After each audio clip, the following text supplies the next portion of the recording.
What can we make of the death screens in Poppy Playtime? Whenever you die in the game, you're greeted by a black static television as a buzzing sound plays in the background. You're then shown 2 sentences before the screen fades to white and a VHS sound plays, rebooting you to the last checkpoint. The only difference is in Chapter 3. The death screens are pretty much the same except for the fact that there's a boost in quality, so the grainy VHS filter is removed, although the sound effects are still present. These short sections in the game offer a hefty amount of lore and potentially hold the key to answering the most puzzling questions of the game, like who are we, or what is the prototype planning? Mob also makes sure to randomize these screens every time you die, and each chapter has its own set of secret messages. Usually they can be divided up into 3 different categories: player motivation, company rhetoric, and prototype worship. Another thing to note is that when you die to the red smoke, you don't get any messages. I'm not sure what to make of this, so if you have any ideas, let me know down in the comments. But with that being said, let's dive into each collection of death screens. Chapters 1 and 2 are the only chapters that have a cryptic message. It's unfortunate that there's only 2 examples of this because it's a really cool way to discover lore, but I digress. The first message gives us this weird sentence and is followed by the words "get up." Now, those 2 words repeat a lot throughout the majority of the messages we get. They also repeat in a radio from Home Sweet Home during our first hallucination, but I'll address this later in the video. The beginning of the message is actually written in bookshelf symbol 7, which is a Microsoft font. After using a translator, you'll find that it says "stay. They need help." This message actually falls into the player motivation category. It's similar to others like "don't die just yet," "I need you alive," or "it's too early to die." We're clearly here to serve some type of higher purpose, and we need to complete the task, as death isn't an option. Early on, when Chapter 1 first came out, people were a bit confused as to who these death screens could be coming from, as well as why they're appearing to us after death. And it's this reason that I believe the line "death isn't permanent" has way more weight to it than we realize. Death isn't permanent because after we see this message, we end up waking up, and it makes me wonder how literal this sentence is. So is it possible that we have the ability to come back from the dead? Hopefully we'll have our answer soon, but again, I don't know. This is the second encrypted message, and by using the same cipher, you'll be able to translate the message to "they're hurt, hungry." And this once again falls into the motivation category, with other messages like "it's not over, we're just getting started, and you can take it." When Chapter 2 came out, people were suspecting that it was Poppy who was giving these messages. After all, in the end of the chapter, it's revealed that Poppy has a plan for us to defeat the prototype, and we seem to be stuck in this predicament, as exiting the factory at this point is close to impossible. Another message, "I still have plans for you," seems to solidify this argument. Of course, in Chapter 3, we learn that Poppy has teamed up with other toys and already devised a plan for us to defeat the prototype. The next category is company rhetoric, or messages thought to come from Playtime Co. An example of this in Chapter 1 reads, "Innovation is key. Thank you, science." The word innovation should make you think of Leith Pierre, who was head of innovation at Playtime. And while that title is extremely vague, we do know that it's a high-ranking position, especially since Pierre has his own higher-up tunnel as depicted in Chapter 2.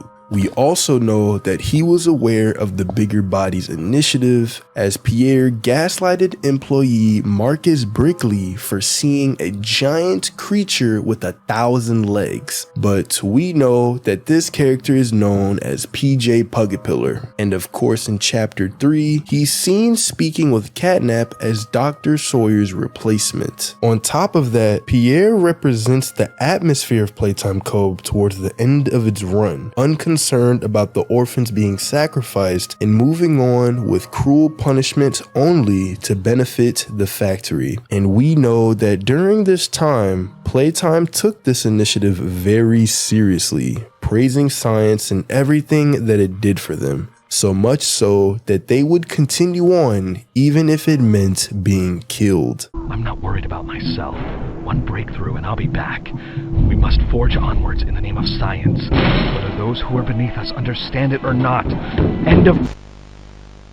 So when Playtime says thank you science and puts innovation on a pedestal, it makes sense that this message came from them, and this could just be a recurring slogan that the player has heard multiple times while working at the factory. Another message from Playtime could be innovation is key. May we forget death. The first sentence is the same, therefore we can make the same argument that it's a mantra from the company used to push the Bigger Bodies initiative. May we forget death, however, coincides more with employees who may have volunteered themselves to be turned into toys. For example, an employee like Thomas Clark, who was sick and agreed to be turned into brawn, fits into this category as he could now live eternally despite having cancer. And lastly, this research must stay buried. Nobody may leave, which completely makes sense as Playtime was extremely shady with their experiments and stopped at nothing to keep it classified. The last category is prototype worship. For example, Experiment 1006. Isn't he wonderful?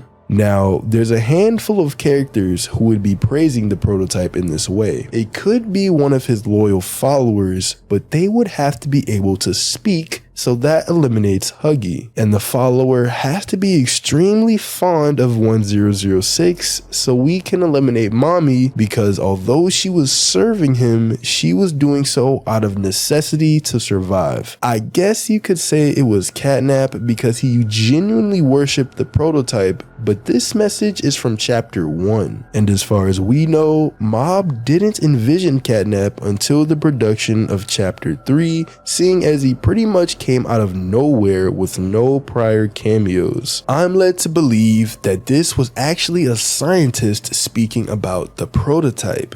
We know that Playtime Co. started the human experiments as a way to create subservient labor for a cheaper price, and they thought that they'd hit the jackpot with 1006 because of his mental capacity. The prototype seems to possess an unprecedented level of intelligence, beyond that of all other test subjects. So maybe someone like the scientist who was really impressed with the prototype's skills showed him off to other higher up employees, praising his intelligence. And we see this when it comes to scientists like Harley Sawyer, who were beyond excited to study the prototype despite his violent tendencies. To Sawyer, it was a fun game that made him feel alive, and he thoroughly enjoyed learning more about 1006. But there is a secret inside you, 1006, valuable beyond all measure. I cut and prod and burn at it, and I get closer with each session. So speak, or don't. Fight, or give in. Regardless, I learn something new about you every day. It excites me. So this could definitely refer to someone like Sawyer, especially since the message refers to the prototype as his experiment number. In chapters 2 and 3, we also have the prototype has saved us and bow to the prototype. Isn't he wonderful? These are very similar to the last message, but instead it specifies that he has saved us. Now, this could still be scientists like Sawyer praising the prototype for saving the company, i.e. no more debt or lawsuits, but it makes more sense that it's coming from a worshiper of 1006. It's at this point in the franchise that we were getting closer to chapter 3, and Mob was slowly teasing out the Hour of Joy through trailers and environmental storytelling. There's also messages throughout chapter 3 painting the prototype as a messiah of some sort, because during the Hour of Joy, he leads a battle that potentially grants the toys their freedom from constant torture. Now that we've gone over a variety of these messages, there's still some special ones to point out. One of these special messages is "He is loose. This is an emergency lockdown," which is from chapter 2. This simply refers to the Hour of Joy and the prototype escaping his cell. It's also one of the few messages that fade to red instead of white. Most of these have to do with the prototype or the Hour of Joy, since it was filled with bloodshed, hence the red color. This message is also similar to the emergency VHS tape in chapter 3. The following message is for all Playtime Company employees. At 11:01 a.m. Eastern Standard Time, an unknown hostile force was declared present within the Playtime Company facility. Personnel are to begin enacting emergency evacuation protocols immediately. And the fact that we received this message as a death screen makes me believe that we actually had something to do with the Hour of Joy, because how else would we know about an emergency lockdown alert in chapter 2? Another detail to point out is that the messages get a bit angrier in the 3rd chapter. For example, "Don't be selfish. I won't wait for you. You don't get to die yet." There's even a line that says, "Burn this place to the ground," in all caps. And this is where the narrative shifts from Poppy to the prototype. In a recent video, we spoke about how the prototype's lines in Project Playtime are very similar to these death screen messages. "The others are starving. Get up."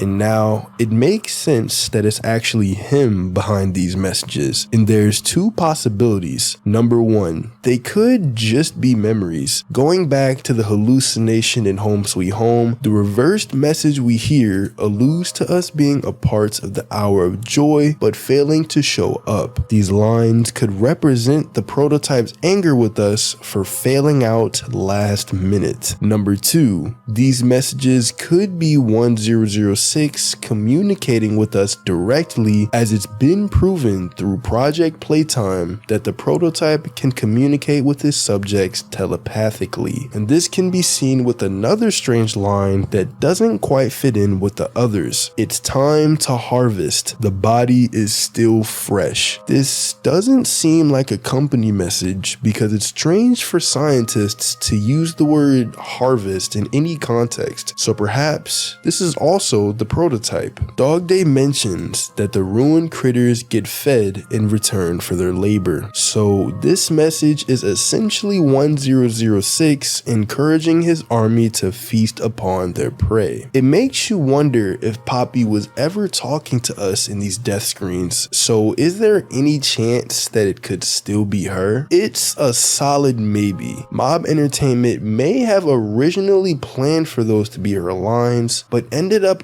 retconning it to fit in with the prototype narrative. And lastly, this doesn't fit into any particular category, because if you no-clip through the catwalks in chapter 1, you might come across a lemon, and turns out you can interact with it. And if you do it too much, then you'll just die and get this scream. It's pretty safe to say that there's no lore implications on this one. But let's hear your interpretation of the death screens. Let me know down in the comments. Thanks for watching, subscribe, and click on this video right here.